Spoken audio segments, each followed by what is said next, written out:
my name is John Semper Jr., and welcome to another edition of Creative Current on LAArtstream.com. Today my guest is filmmaker David Gaz. He's here to talk about his new film, which is called The Good Virus. Hello, David. Welcome. Hi, John. Glad to be here. Good to have you here. So, should we issue a health warning? You're here to talk about a virus. Should the health service be informed about this? Well, apparently a lot of people are infected with the virus. Really? Yeah. So I think what you should do is watch this interview. You'll find all of the symptoms. And then if you are infected, I'd run and tell everybody you know and infect them as well. The good virus is an act of kindness that spreads. James Fowler, who's one of the people that I interviewed, kind of the impetus for doing the movie was I was reading an article about him in Scientific America. And I had wanted to do a movie all about being nice and keep it really simple about being nice. I read this article, and he has scientifically proven that kindness is contagious, that being nice is contagious, that if I do something nice for you, that you will statistically do something nice for 4 other people. Mm-hmm. And that blew me away. You know, I'd never heard that. You know, everybody says, be nice, you know, you be nice to do unto others as you would have them do unto you. Mm-hmm. But it blew me away that scientifically it had been proven through multiple studies that, in fact, that if I'm nice to somebody, it will spread. 4 other people. 4 other people. And that's the exact number that they came up with. It's a statistical number. Mm-hmm. Sometimes it's 2 people, sometimes it's 5, sometimes it's 6. But on average, it's 4 people. Okay. And why is this a virus? Why do we call it a virus? Well, it's an emotional contagion. That's a very good question. And you'd have to go into more what emotional contagions are, which I will, mm-hmm. is that we have emotions, and if I smile, you'll tend to smile. And so it's a form of contagion, a form of virus. It's probably not technically a virus like a microorganism, mm-hmm. but the response is exactly the same mm-hmm. as a virus. Whereas if I smile, you'll tend to smile back. And it's an involuntary thing. And then the roots of this come from, say, when, you know, the primitive person, our primitive brain, say I see a snake, and I'm going to use this as James Fowler's analogy. He's much smarter than I am, so I'll use it. I'll steal it. I'm sure he won't mind. But if I see a snake in the grass, and I'll be afraid, and I'll tend to run away, I'll jump up and scream, especially if it's like, you know, if it's a cobra or a black mamba or something like that. Mm-hmm.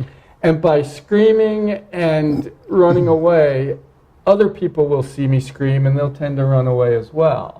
So I have, through this contagious act, in a kind of nonverbal way, warned people about the danger. You have conveyed a sense of danger through the look on your face and your general attitude. Correct. That can then be transmitted, literally transmitted to other people, and that they in turn can transmit it to other people. And everyone runs away because they understand that there's danger without there being any verbal communication. Correct. Yeah. And it's a very efficient way of communicating, and the theory is that's why we've developed emotions, was as a nonverbal form of communication. If I had to take the time and explain to them there was a snake in the grass, mm-hmm. we'd probably all be dead because we'd be bit by the snake. And it's not just fear, because there's another example in your film about laughter spreading. Correct. Amongst a tribe of young, it's a tribe in Africa, and it starts out with a bunch of young girls in school. Yes, the Tanzanian laughter epidemic, which is fascinating. Yeah. In the 60s in Tanzania, a bunch of schoolgirls just started laughing for no reason whatsoever, as we've all done. And you know, when you start laughing, somebody else starts laughing, and you just crack up and you can't help yourself. Well, this kept going, and they would go home, and then their parents would laugh, and then the neighbors would laugh. And then they had these villages of people in Tanzania that were all just laughing hysterically. And then it spread from village to village to village, and they had to close a bunch of schools until the epidemic stopped. There's a point that's made that, and I forget who made it, I think it was an anthropologist who said that kindness and cooperation were necessary for our survival. Can you talk a little bit about why that's the case? Absolutely. Well, if you think about why, like, kindness and cooperation are almost synonyms, because we do something nice for somebody, they do something nice back. And that's essentially the foundation of our success as a species. Yes. This room that we're in, everything with the clothes that you're wearing, no one person has made any of that. It would be impossible for somebody to make any of that. This building, some people might say, well, you know, if I had enough time and I had all the lumber and the nails, you know, I could put this building up myself. Well, then they couldn't manufacture the nails, the hammer, the lumber. Everything that we know about our society just about is a collaborative process. And cooperation is what makes that possible. Companies are built on cooperation. A whole group of people that are kind of united for a common goal. It puts food on their tables, it gives them their paychecks, but it is essentially all these people cooperating. Darwin said that sympathy is our strongest instinct. This is something that comes out in your film. Why is sympathy our strongest instinct? Well, Darwin says that sympathy is our strongest instinct because of our children. Yes. Right? We have these 7 to 9 pound helpless beings and our children are born more helpless than any other creature on the planet, and they stay that way for a long time. And if we had to, out in the wild with, you know, all sorts of creatures, predators, bears, lions, you know, and all sorts of scorpions, nasty critters, if we were on our own with that child, we'd have to gather food for that child, we'd have to protect that child from all of this. We can't run very fast as a creature, as a species. These children, it takes them, you know, a year before they can even walk on their own, and then they can't do it very well till they're about 3 or 4 years old. You know, we'd be prey in seconds. And the thing that keeps us going as a species, from an evolutionary standpoint, is the fact that we have to take care of these kids. That we all get together, we form groups, we form communities. And this is where our kindness and sympathy forms. One of the places that it forms. I mean, I think it's much more fundamental than that. And there's multiple theories, but absolutely. Absolutely. Probably the most base level, yes, we have to take care of our offspring. Mm-hmm. How is paying it forward going to change the world? I mean, let's assume that this virus infects people. How does it end up changing the world? Are we that connected? Absolutely, because, you know, we all know the thing, the 6 degrees of Kevin Bacon game. Right. Where, you know, you can trace Kevin Bacon from a movie to any other movie by 6 degrees of separation. And that's something that Stanley Milgram came up with in the 60s, where every single person on the planet, on the entire Earth, is connected by 6 degrees of separation. So that means that because I know you, you will know somebody else who will know somebody else, and probably about 3 degrees with you because you're very well connected. But so if I were to infect you with this kindness bug, this kindness virus, and then you start infecting the 4 other people, eventually those your 4 people and the people you know, their 4 people and their 4 people, will reach everybody on the planet. So there's a tremendous amount of connectivity and there's a tremendous amount of communication going on. What gets in the way? Why isn't the world therefore a nicer place? What gets in our way? You know, honestly, I don't think it's such a terrible place. You know, I think what gets in our way is we aren't aware of how nice the world is. You know, I think obviously it could be nicer. I think that, you know, that everybody could be a little nicer than they are because everybody can improve. But once you start looking at things from the cooperation standpoint, from the kindness standpoint, from the nice standpoint, one of the things we did in the movie is we started asking people, what's the nicest thing that anybody's ever done for them? And everybody had a hard time. It's a deceptively difficult question because there were so many nice things that people have done for each of these people.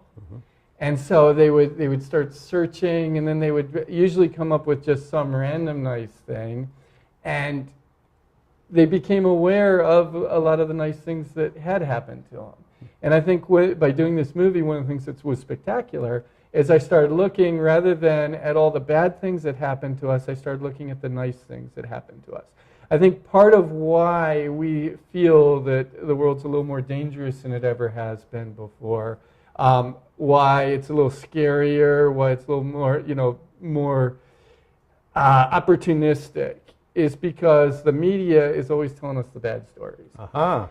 And so we watch the news, and all we see are these horrible, terrible stories. We tend to think that the world is a terrible place. And honestly, before I started this film, I felt the same way. Mm-hmm. But once I started looking at it from the other side of the mirror, I found out how nice the world really is. Did you know that we're actually in the safest period of time that's ever existed in the world? I did not know that. Yes. In America alone, like crime and violence is the lowest it's ever been, even factoring in the people that died in 9/11, all of these children getting massacred in high schools and things that you read about. The murder rate is much, much lower than it was 10 years ago. The mortality rate is much lower. We live longer. We survive disease that we never would have survived 10 years ago.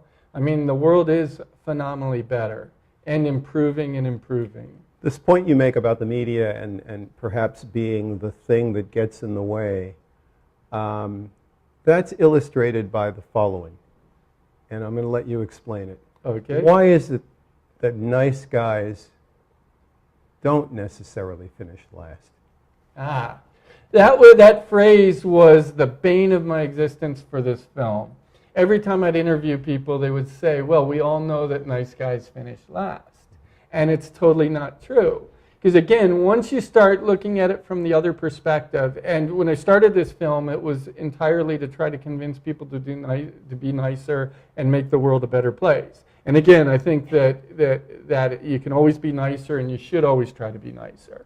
But when I started doing the research, finding out the actual facts, that nice guys don't do real well, or mean guys don't do real well in this world. The bad guys don't do real well because, look at, you hire people for your job. Who do you hire? Are you going to hire somebody that will stab you in the back, or will you hire somebody that's going to have your back, that's going to take care of you?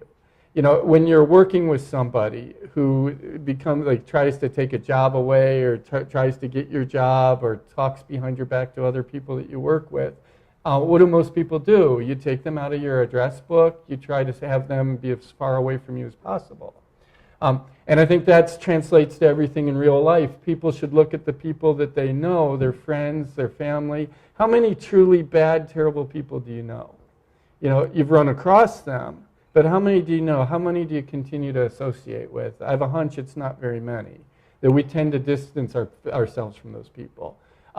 We don't marry horrible people. Maybe you'll date one once in a while. It's exciting, it's dangerous, it's scary. But the person you choose to spend the rest of your life with is usually a wonderful, fabulous person. This is true. People, in fact, in your film, one of the points that's made is that people always rate kindness as being one of their high on their list of criteria for who they want to marry. Not just high, number one. Number one. Again, the people that we interviewed for this film are all scientists from places like Berkeley, from Harvard, from all these huge, huge respected universities. Mm-hmm.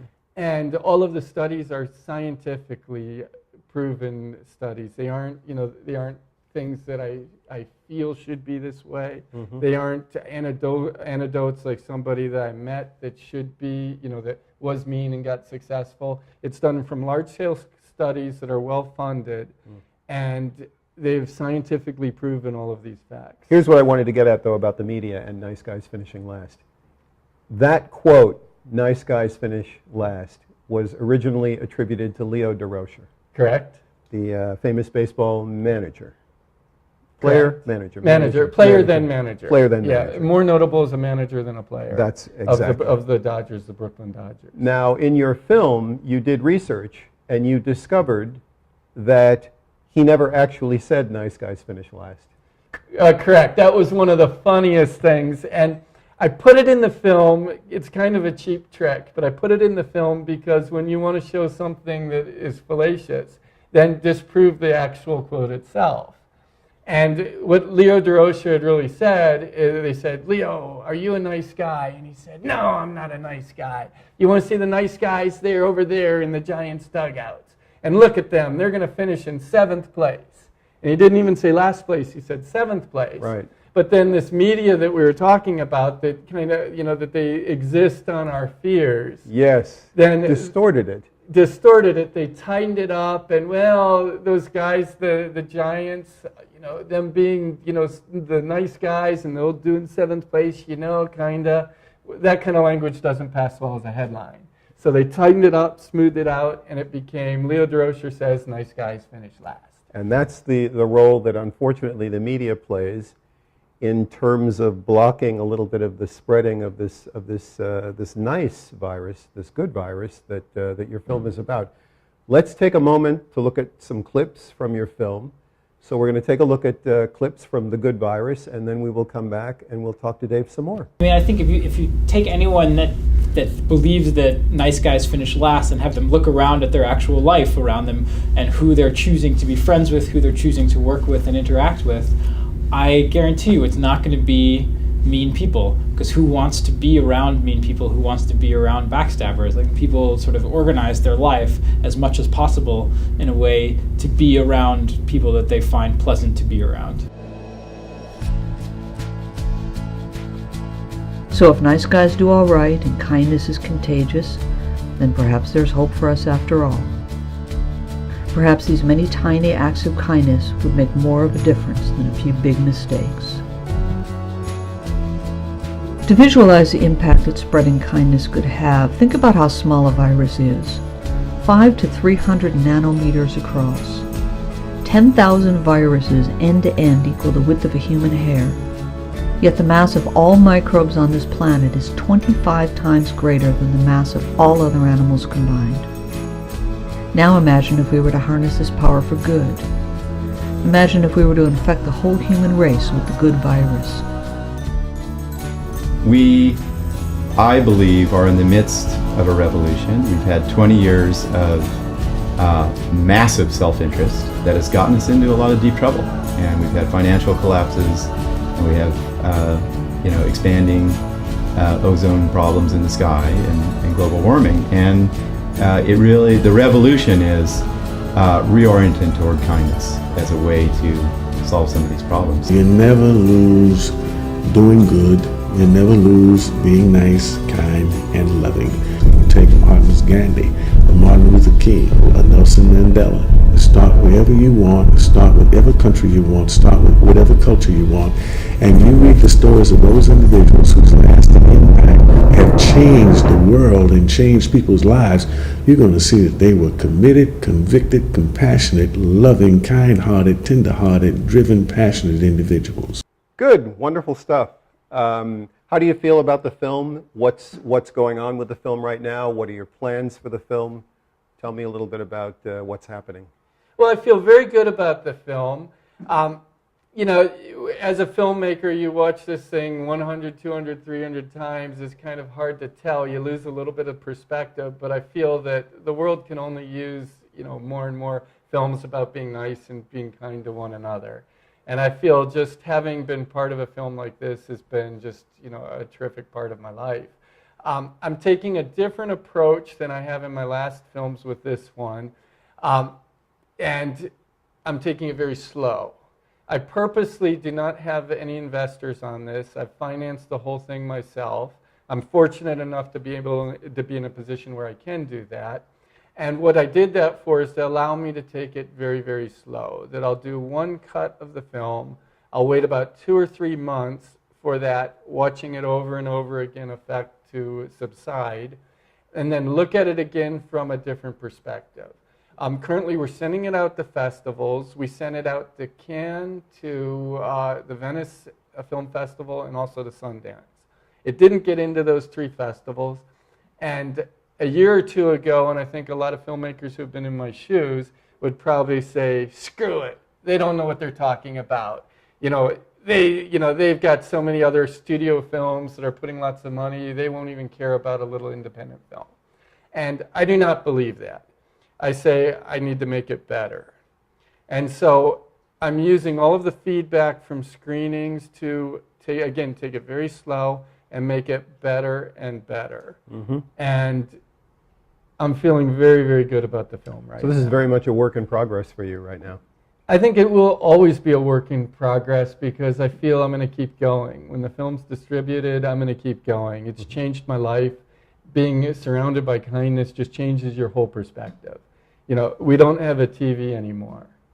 And I don't watch the news. I don't watch all that negative stuff. Now I kind of look for the positive in things. The interviews, asking people what's the nicest thing that you've ever done, anybody's ever done for you. I'm going to keep doing that.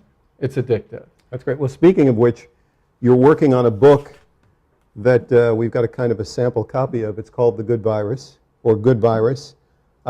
David has taken the interviews that he's done with people, and the brilliant thing is he's taken the actual moment when they're discussing nice things that have occurred in their lives, and he's captured that smile that they all have, which is a very unique, special kind of smile. And I love the way this book is laid out. I mean, David is an art director after all, so it's a very beautiful book. Do you have plans to make this available somewhere down the line, or what are your thoughts on this? I'd like to. I'm kind of letting it live a life of its own. I mean, all of these films, I have distributors for my other films. So the film's pretty much, if I want to distribute it, it's distributable at any given moment.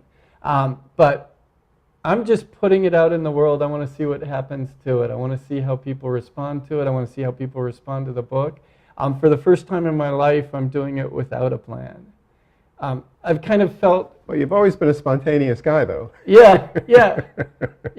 And I've kind of felt that, I don't know about you, but I feel like there's a lot of pressure to do things quickly now. Yeah. You know, computers make things a lot faster. I think financing makes you want to get your money back as fast as you can.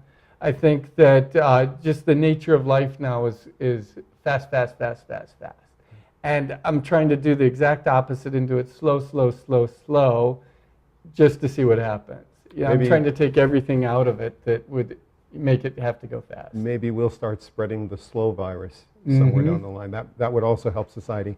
Quick question, who is Sinead Johnson? Sinead Johnson is one of our producers who unfortunately passed away. I'd say without her, the film would not exist at all. Originally, I was going to do a short film. It was something that I just wanted to do. Again, I'm going to pay for this myself. I just want to get the idea out. And so it was a short film, probably just asking people, what's the nicest thing anybody's done for you? Sinead came on board through a mutual friend of ours. And she had so much energy, and she was kind of like the social person. I'm not a terribly social person. She was the one that, kind of put all of our social networks together, our Facebook page, our Twitter account, brought all these people on board to help with the film. And I got to the point where I had so many people on board helping the film. I mean, it's really been hundreds of people at this point, that I had an obligation to them. And it started from being a short film, it became a feature film.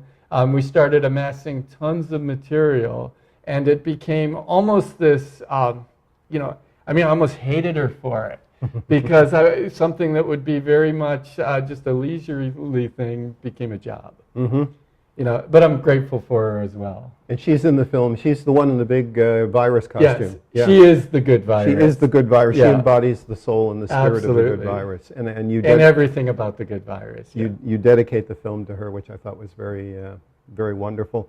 Well, David, we're practically out of time, and this has been a very enlightening and enjoyable interview. You're really a lot of fun to talk with.